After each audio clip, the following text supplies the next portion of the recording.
lo profundizamos en una entrevista en vivo. Son las 7:30. Damos la bienvenida al abogado Pablo Webe. Él es PhD en Relaciones Internacionales, profesor asociado en la Universidad Nacional de Río Cuarto y profesor adjunto en la Universidad Nacional de Villa María en Argentina. Nos atiende desde Córdoba. Abogado Weber, bienvenido.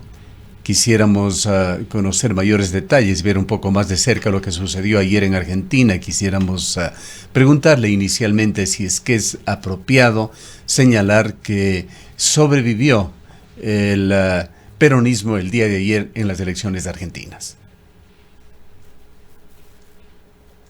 Estamos sin su audio, por favor. Está muy buenos días. Mi saludo para ustedes, al control central, a la producción. Verdaderamente es un privilegio estar en comunicación con cada una y cada uno de ustedes. En realidad, el peronismo en Argentina jamás estuvo en riesgo. Lo que se podía discutir era si el proyecto iniciado en 2003 por Néstor Kirchner, seguido por su esposa Cristina, y ahora absolutamente diluido con el gobierno de Alberto Fernández, podía llegar a tener algún tipo de continuador de la mano de Sergio Massa, que es lo más alejado del kirchnerismo que se puede pensar. El peronismo es un partido que más que un partido es un movimiento donde dentro podríamos decir que es casi una confederación de partidos. Está la derecha, está el centro, está la izquierda. De hecho, el señor Massa viene de militar en la derecha liberal de Argentina en la década del 90. Hoy por hoy, creo que no estuvo en riesgo en ningún momento. El peronismo tiene el bastión principal, la provincia de Buenos Aires, y ayer recuperó 8 distritos en los que había perdido en las primarias abiertas, simultáneas y obligatorias. Lo que pasa es que las dos principales fuerzas opositoras en un país que está dividido en 3 tercios se equivocaron mucho.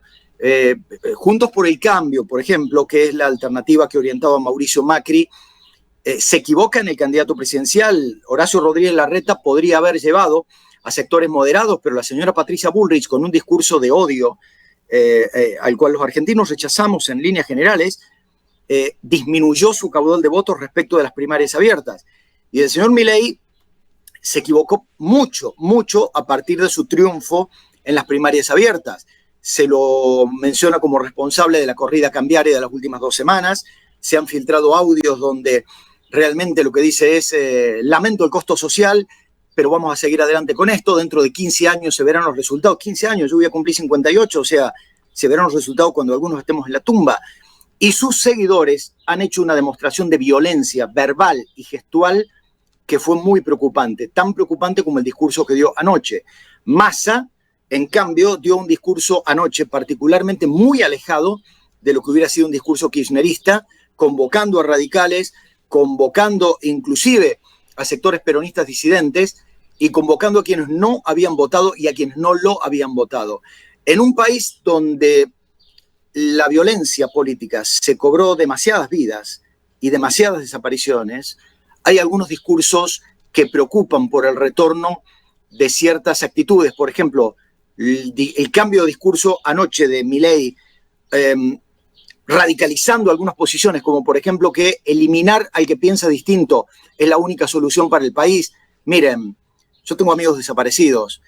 Le puedo asegurar que no me causa gracia y que me parece que nadie en su sano juicio debería utilizar ese tipo de expresiones en una campaña política. Argentina cumple 40 años de democracia y estamos volviendo a escuchar cosas sobre las cuales yo creía que ya había códigos no discutidos en la Argentina.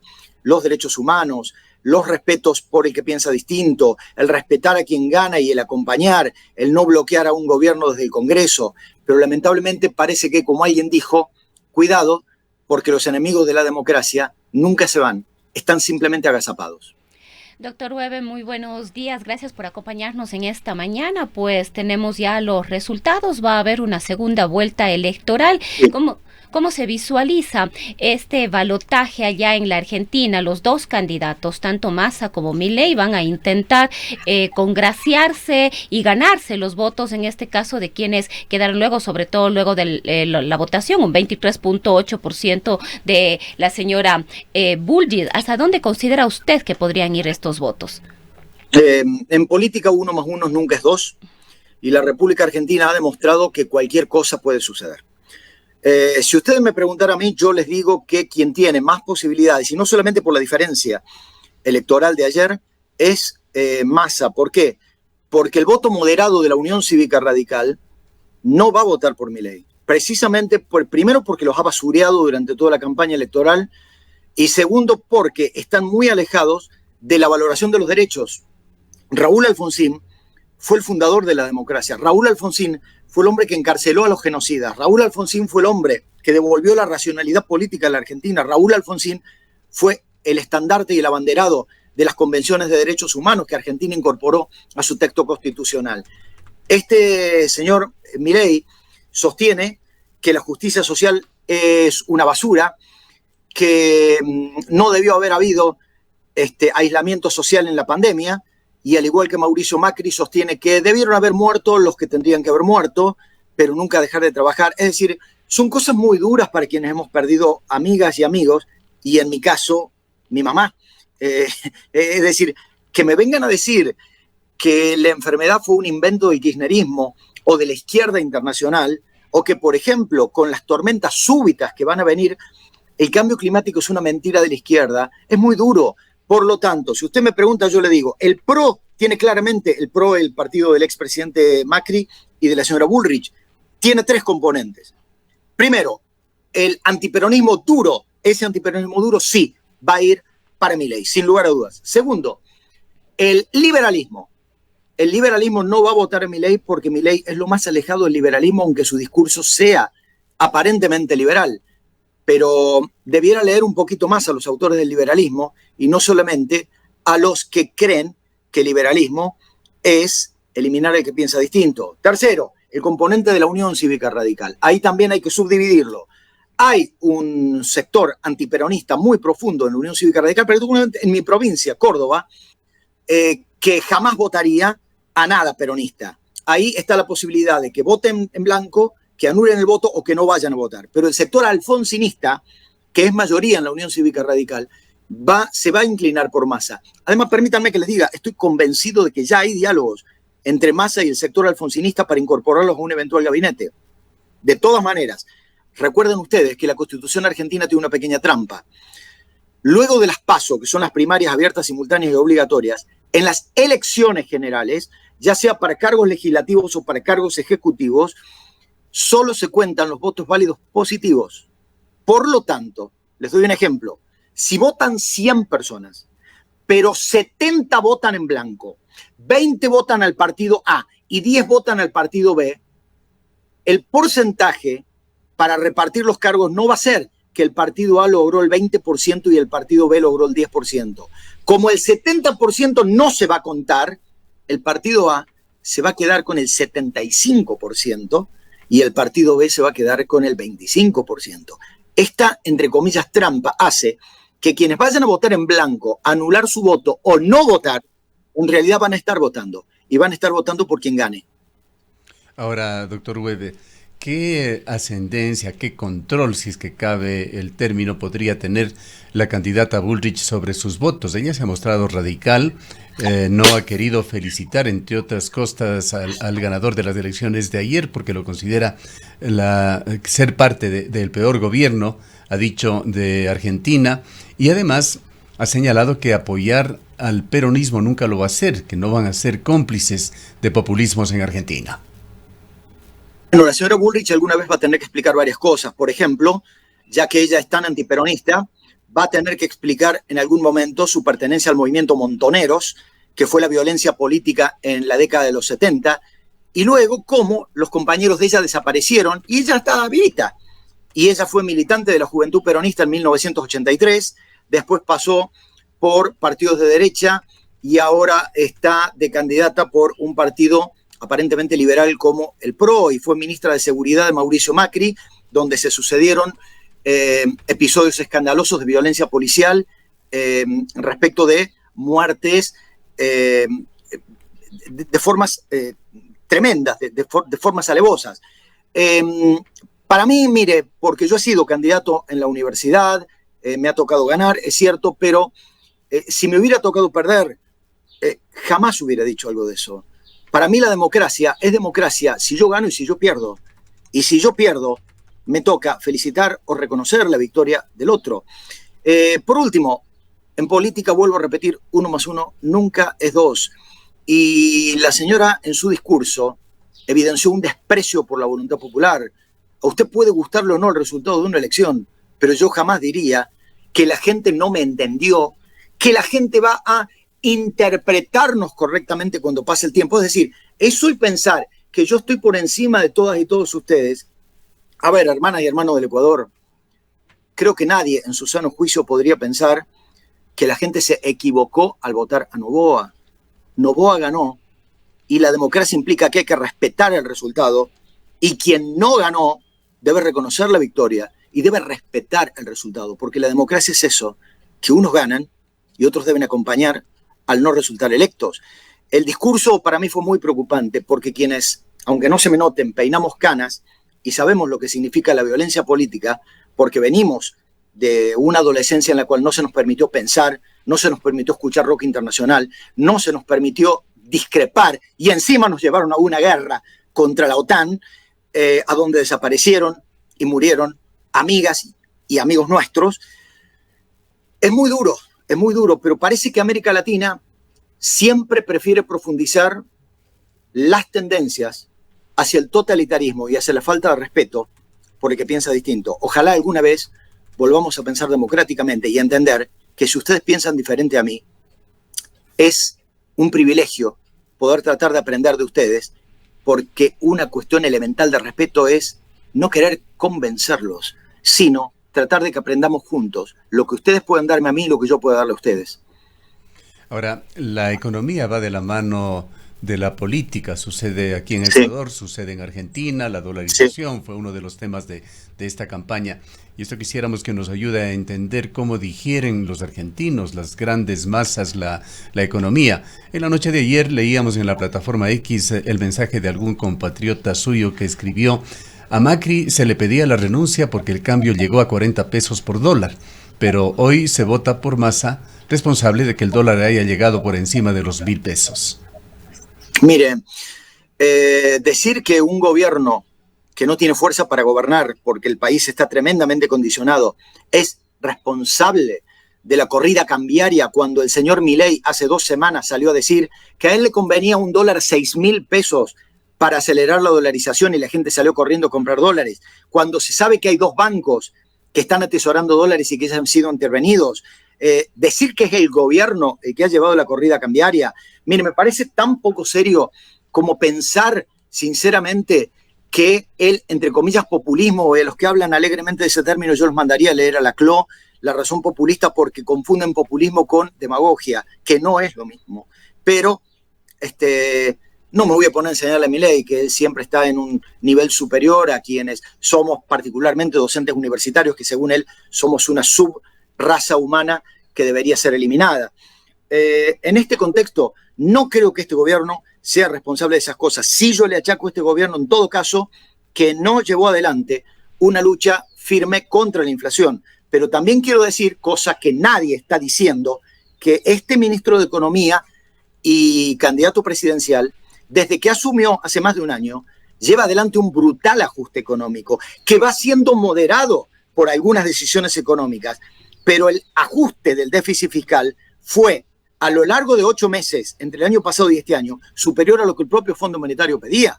Es decir, todas las cosas hay que verlas en un contexto general, no como una cuestión aislada. Y a Macri no se le pedía la renuncia, en todo caso, porque el dólar había llegado a 40 pesos. Se le pedía la renuncia por su supina incapacidad de solucionar una serie de problemas, por haber dicho una cosa en la campaña electoral y luego de ganar las elecciones parlamentarias de 2017, haber girado en sus posiciones y haber hecho lo que habría hecho cualquier gobierno peronista, es decir, aumentar los subsidios, aumentar la base de los subsidiados y llevar adelante políticas que es típica de los varones con B larga, que son los líderes de las grandes regiones que votan en la provincia de Buenos Aires. La historia no es lineal solamente, hay que analizar en un contexto. Macri se equivocó mucho. A Macri le dieron el crédito más grande que otorgó jamás el Fondo Monetario Internacional por cuestiones políticas. Y hoy, ¿Quién les habla? Mi hijo y mis eventuales nietos van a tener que pagar una deuda que Argentina no estaba en condiciones de recibir, pero que ahora el Fondo Monetario nos exige que cumplamos de acuerdo a un estatuto que no se respetó en ese momento. Doctor Webe, sería importante también que usted nos comente un poquito cómo queda la izquierda en la Argentina en este momento, con una votación importante de la ultraderecha con Milei, la votación de la señora Bullrich, nada despreciable tampoco, la votación de Massa, quizás del ala más centro del kirchnerismo. ¿Cómo queda la izquierda?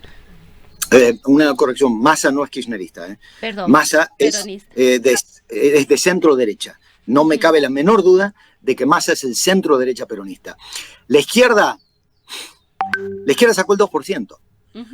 Y la pregunta que uno se tiene que hacer es, ¿cuándo la izquierda argentina va a entender que no es con ese discurso retrógrado que atrasa un siglo con el que van a lograr ser alternativa de poder en Argentina? Lo más cómico es que Argentina tuvo, a principios del siglo XX, una izquierda socialista con una fuerte representación parlamentaria, muy, muy sólidos legislativamente, intelectualmente, y con posibilidades reales en algún momento hasta de llegar al poder.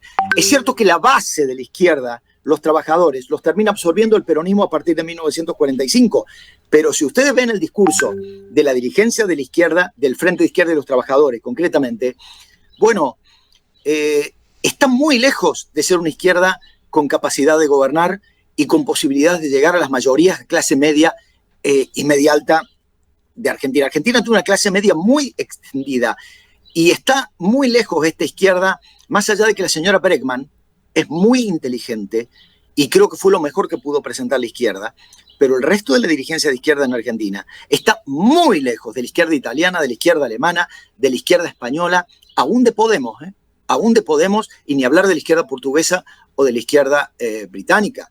Ojalá Argentina tuviera una izquierda como el Partido de los Traballistas de Lula o una izquierda como Boric en Chile, pero tenemos una izquierda que es verdaderamente retrógrada en sus discursos, y yo lo lamento porque sería muy bueno que hubiese una oposición de izquierda firme en el Congreso para ayudar a moderar algunas decisiones legislativas, pero ustedes apuntan correctamente, esta izquierda de Argentina está más alejada de las posibilidades de obtener el poder porque están conformes con 5 diputados nacionales sobre 257 y están más alejados de poder llegar al poder que yo de tener la melena del señor Milei.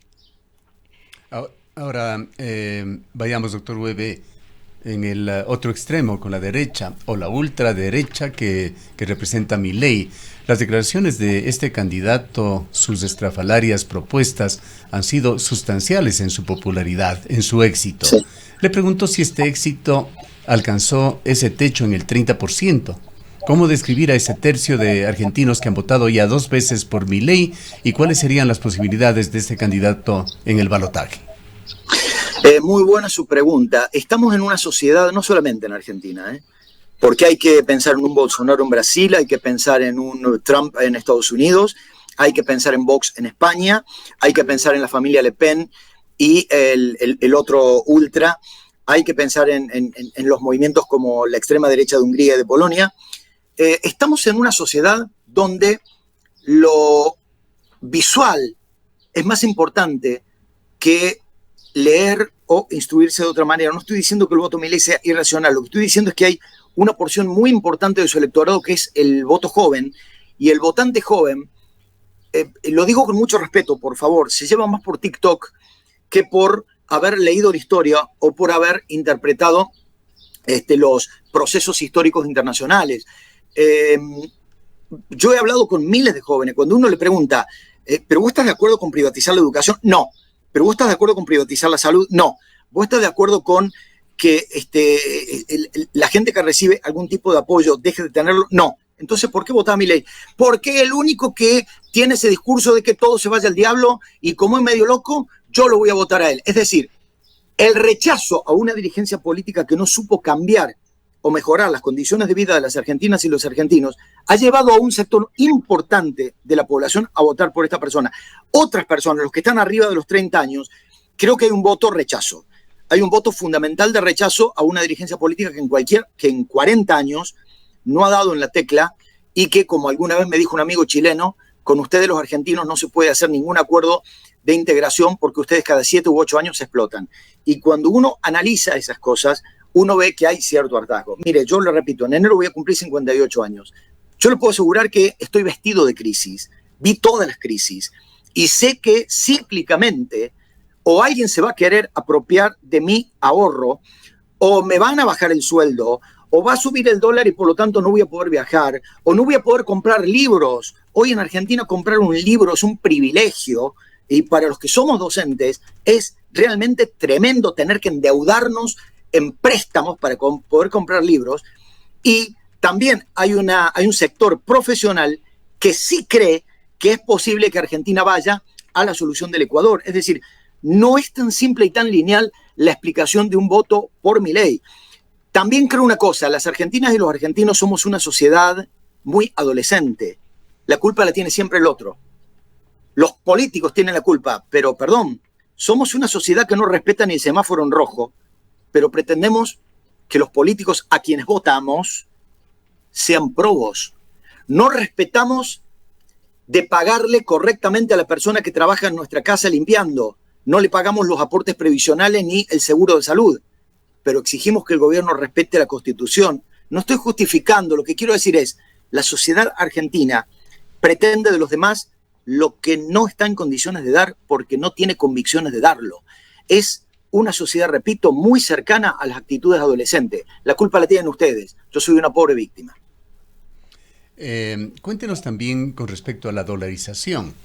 ¿Cómo ha sido vista en Argentina en el marco de este debate electoral? Se ha dicho, hay rumores de que Milei habría tenido encuentros con algunos tecnócratas ecuatorianos, exfuncionarios del gobierno de Yamil Mahuad, e incluso con el propio expresidente. No tenemos seguridad de que efectivamente haya sido así. Pero ¿qué es lo que se ha discutido y a qué balance se ha llegado con el tema de la dolarización, que evidentemente tiene también su reflejo en el resultado electoral? Sí, efectivamente. No me consta que haya estado con Mahuad, pero sí he estado con técnicos de Ecuador y de hecho con el mentor ideológico, Domingo Felipe Cavallo. Mire, en Argentina hemos vivido una cuasi dolarización que fue el gobierno de Carlos Menem, con lo que se llamó la ley de convertibilidad, $1 peso, $1.